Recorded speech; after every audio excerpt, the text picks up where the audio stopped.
Thank you. Thank you. Hello, everyone. And thank you, Stephen, for giving us a free 10-day conference. There's not a lot of those anywhere. Thank you so much. I say there's not a lot of those. If I count all of the free 10-day conferences, they're all yours. Every year, year after year. What a gift. Thank you. I have a question. I'd like you to do a self-evaluation here. I want you to give yourself a percentage number of what percentage of your diet is organic. That's at home, going out to eat, going to a friend's house, going to a ball game. What percentage would you guess? Now, don't be shy. This is a pretest. We're going to ask you what you plan to do with your diet after the talk. But let's see how many people would say from 0% to 20%. Raise your hand. Okay, good number. 20 to 40. Almost the same. 40 to 60. A little bit less. 60 to 80. Even less. 80 to 100. Okay, about the same as 60 to 80. And how many people... Now, how would you rate yourself in terms of your level of engagement in talking about organic, GMOs, Roundup, one or all of the three? How many people are not as much engaged in talking about it to others? 0 to 20, raise your hand.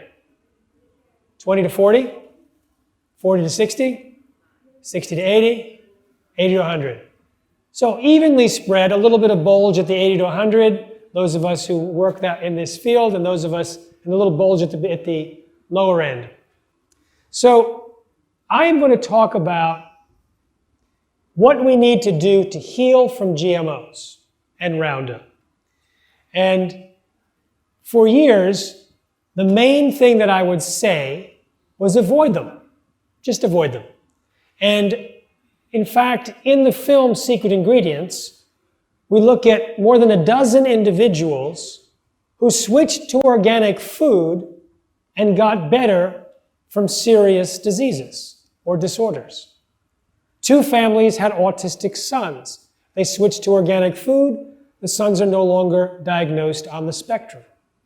At a chiropractor's office, her clinic, where she puts patients on an organic diet as part of her regimen, she's had 92 infertile couples now with children. 100% success rate among the infertile couples that have done her protocol. And that's in the film. We have people recovering from cancer, skin conditions, brain fog, allergies, bloating, all sorts of things. Now these were not surprises to me because I think I have heard more of these type of recovery stories than perhaps anyone in the world.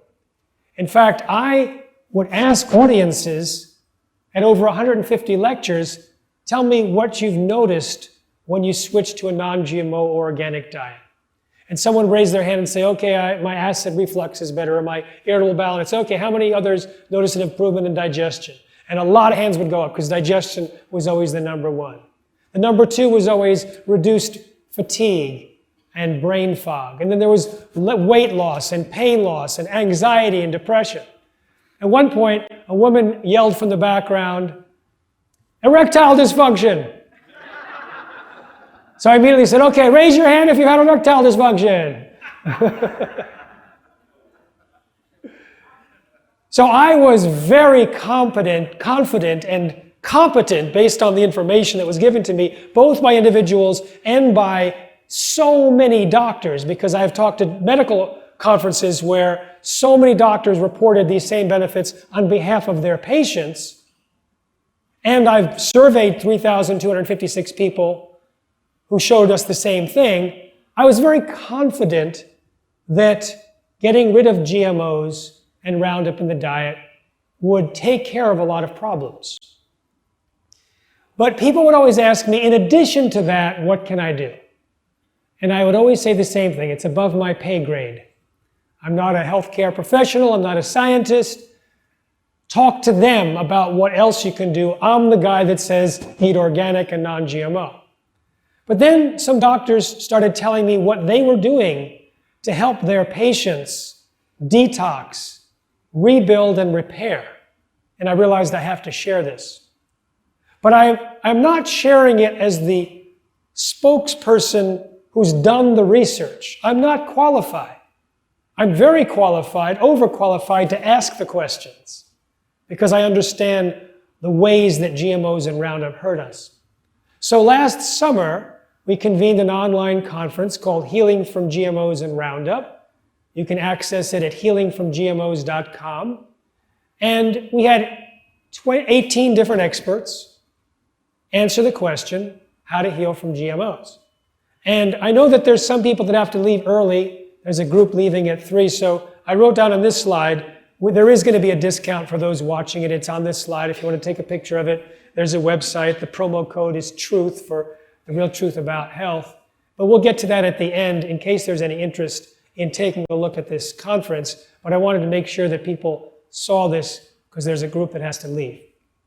So what I've done is I've taken my normal lecture on the health dangers of GMOs and I have inserted a comment or a story from each of these 18 people that helps us all to understand a little bit more about the dangers and also how to reverse them. This is the cover of the survey that I did that's published in the peer-reviewed International Journal of Human Nutrition and Functional Medicine.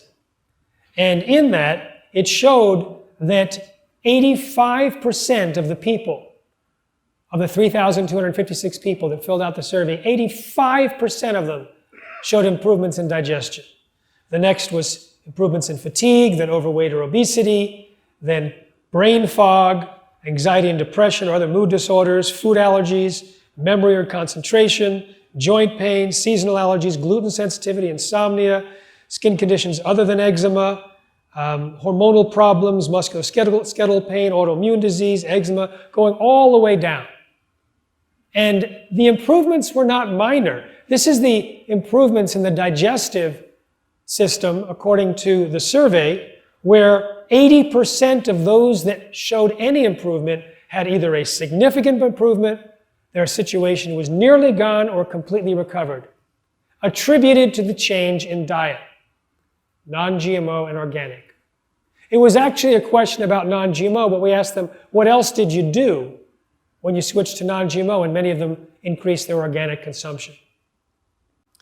Now, we also have, in addition to the reports from humans getting better, we have reports of lab animals that have been force-fed GMOs and Roundup, and they suffer from many of these same disorders or their precursors. We have veterinarians and pet owners and farmers who talk about the changes in their pets or livestock when they switch to non-GMO. And we have disease rates in the United States going up in parallel with the increased use of GMOs and Roundup. We'll see some of the charts. So actually 80 people filled out this survey. Actually, I think it's coming up here. So Michelle Peril was one of the people interviewed in our Healing from GMOs and Roundup series.